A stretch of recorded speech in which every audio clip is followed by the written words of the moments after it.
Assalamu alaikum wa rahmatullahi wa barakatuh.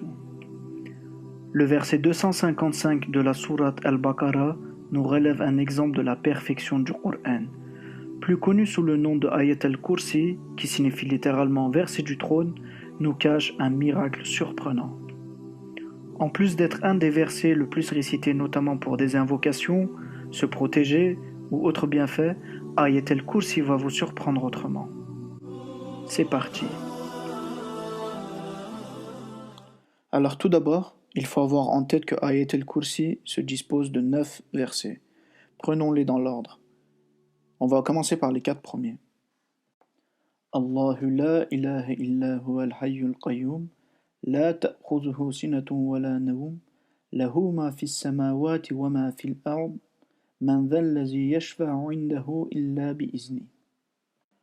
Maintenant, attention à celui-là, car il est le 5e, donc il est justement au milieu de Ayat al-Kursi. Ya'lamu ma bayna aydihim wa ma khalfahum. Et pour finir, les 4 derniers versets. وَلَا يُحِيطُونَ بِشَيْءٍ مِّنْ عِلْمِهِ إِلَّا بِمَا شَاءَ وَسِعَ كُرْسِيُّهُ السَّمَاوَاتِ وَالْأَرْضِ وَلَا يَئُودُهُ حِفْظُهُمَا وَهُوَ الْعَلِيُّ الْعَظِيمُ.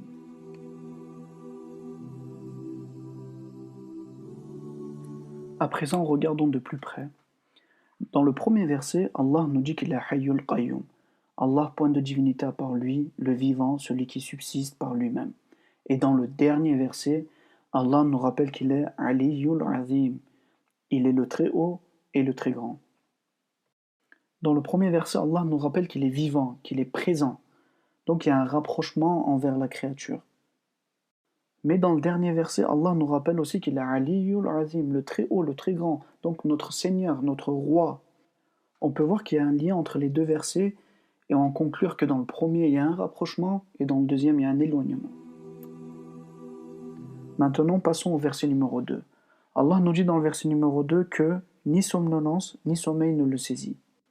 Et lorsqu'on regarde le verset numéro 8, donc l'avant-dernier verset, Allah nous dit que la garde ne lui coûte aucune peine.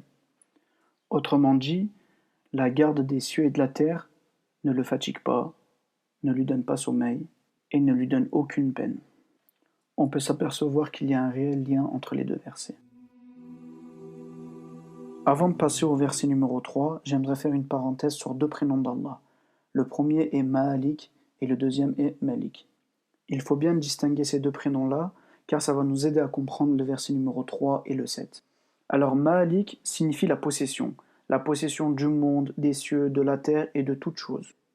Quant à Malik, cela veut dire l'autorité. Donc on comprend que par Malik, Allah est le roi, le souverain, contrôle et règne sur toutes les créatures. Une fois avoir distingué les deux, revenons maintenant à nos versets. Dans le verset numéro 3, Allah nous dit que les cieux et la terre lui appartiennent, donc il est Malik. Et dans le verset numéro 7, Allah nous dit que son kursi, donc par kursi il faut comprendre l'autorité et la force, que son kursi dépasse les cieux et la terre, donc il est Malik. Pour résumer et comprendre le lien, les 2 versets forment une seule image, celle d'Allah. Donc d'un côté il est Malik en possession de toute chose, et de l'autre il est Malik et contrôle absolument tout. Pour en venir au verset numéro 4, Allah nous dit qui peut intercéder auprès de lui sans sa permission. En parallèle à cela, dans le verset numéro 6, Allah nous dit et de sa science, il n'embrasse que ce qu'il veut. On retrouve pour les 2 versets 2 formes similaires. Dans les 2 versets, on retrouve le mot illa qu'on peut littéralement traduire par sauf. Donc, hormis la permission d'Allah, sauf la permission d'Allah, rien n'est possible. Pour finir, voici le verset numéro 5, le verset qui se place au milieu de Ayat al-Kursi et qui nous dit Ya'lamu ma bayna aydihim wa ma khalfahum. Allah connaît leur passé et leur futur. Et lorsque l'on sait qu'il y a un lien entre tous les versets parallèlement, le sens de ce verset nous surprend. Car il parle de passé et de futur, donc de derrière et de devant. Derrière pour les 4 premiers versets et de devant pour les 4 autres versets.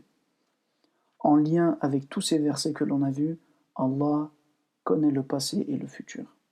Ayat al-Kursi et ces versets sont un exemple parmi beaucoup de la perfection de la parole d'Allah. On peut voir qu'aucun verset n'est au hasard, autant dans le sens que dans son emplacement. De nos jours, des personnes disent que le Coran a été révélé à l'oral et puis retranscrit par le prophète à sa manière.